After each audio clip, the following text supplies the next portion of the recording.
Welcome back to another OTB Central video. It's going to be a baseball video today.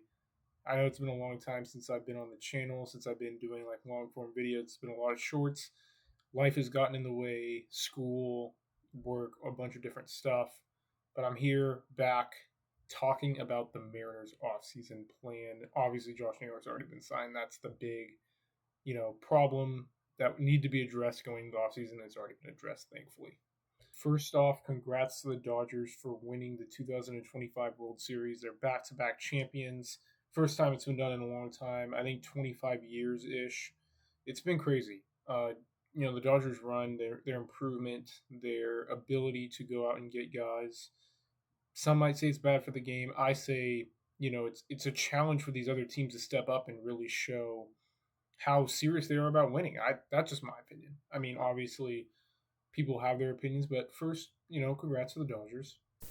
Let's start with the most recent news. Jorge Polanco has signed with the Mets. This was a piece that was huge for the Mariners in the playoffs. Huge reason why they made it as far as they did. Losing Polanco sucks. No matter what anybody says, he was a great leader, great veteran. People are going to say, oh, he's worth too much. Where's he going to play? Cole Young's coming up. I think Polanco would have been a good signing for 1 year.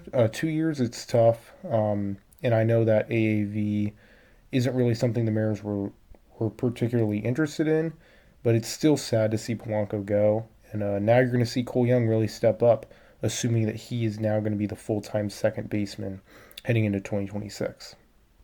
If it is Cole Young at second base for the majority of 2026, this is a huge opportunity for him to prove himself in this league. Former first-round pick, struggled in the second half of the season, didn't play in the playoffs, but I do trust that Cole Young will bounce back. We know that he's going to put good at-bats together.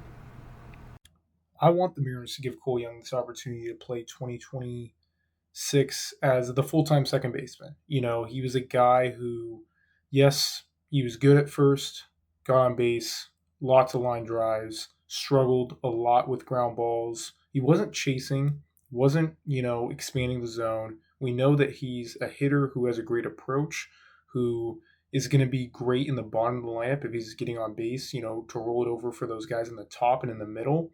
And that's what the Mariners need going into 2026. I mean, that's a huge, huge important thing that led them to the run that they had in 2025. And I think that Cole Young could be a part of a really good, underrated, some might say, lineup in 2026, even with Cal and Julio having as good of a season as they did in 2025. I think this lineup is still underrated, and Cole Young could really elevate that at the bottom of the lineup. I think Cole Young is a great opportunity for the front office to really evaluate how they're looking at high school prospects. Obviously, since 2021, from 2021 to 2023, I should say, the Mariners picked high school position players, guys who were more of the project type, guys who were ranked up and got up in the Mariners system, but were ultimately projects. And we knew that they had a lot of potential. Harry Ford, Cole Young, Cole Emerson. With Harry Ford, you just got rid of him. We just traded Harry Ford, got him for Jose A. Ferrer. Happy about it, but at the end of the day, it's like that was our first round pick in 2021, and probably should have traded him earlier or made a decision on him earlier to get a better return. With the Mitch Garver contract off the books, I think it's safe to say the Mariners won't be making a free agent signing at the DH position. It looks like it's just going to be, a mix of Cal, maybe a young player, maybe somebody who needs a day off in the field. It could be Randy getting some time out of left field. Obviously, we know his defensive struggles were pretty apparent in 2025. Well, who knows, but it's going to be a mix of different players at DH. So I think it's safe to say that DH will not be a position that's added this offseason. When talking about the Mariners' offseason plans, I think I obviously have to address the current situation, the elephant in the room, as some might say, with potentially trading for Ketel Marte or Brendan Donovan. With Ketel Marte, you know what you're getting. You're getting an all-star level hitter, a high ranking second baseman, switch hitter, power, average, speed, the whole package.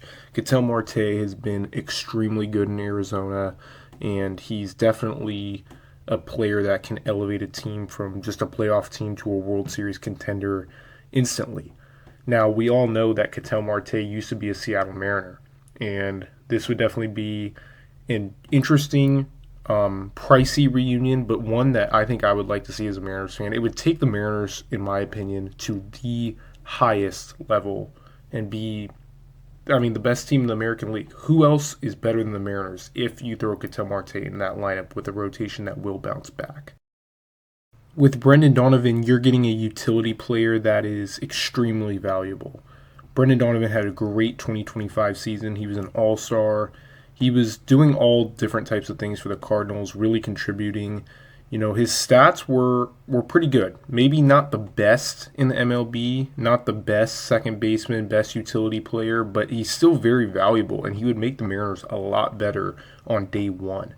Now, the price for Donovan, it might be a little expensive. It might be one of your top 10 prospects. Who really knows? But I think it's worth it. I mean, where the Mariners are at in comparison to the rest of the American League, they could easily be back in the ALCS. They could easily be in the World Series and potentially win the whole thing with either of these guys. For me, it really comes down to the package. Are you giving up a starting pitcher?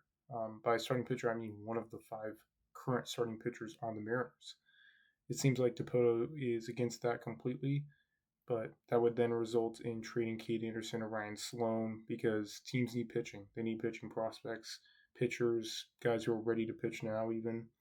And that's probably what it's going to take to get Marte. I think Donovan, you might just have to give up either Anderson or Sloan plus, another maybe top 20 prospects. I'm not too sure, but I don't know. It's hard to go into the mind of Jerry right now because there's so many factors that go into this trade.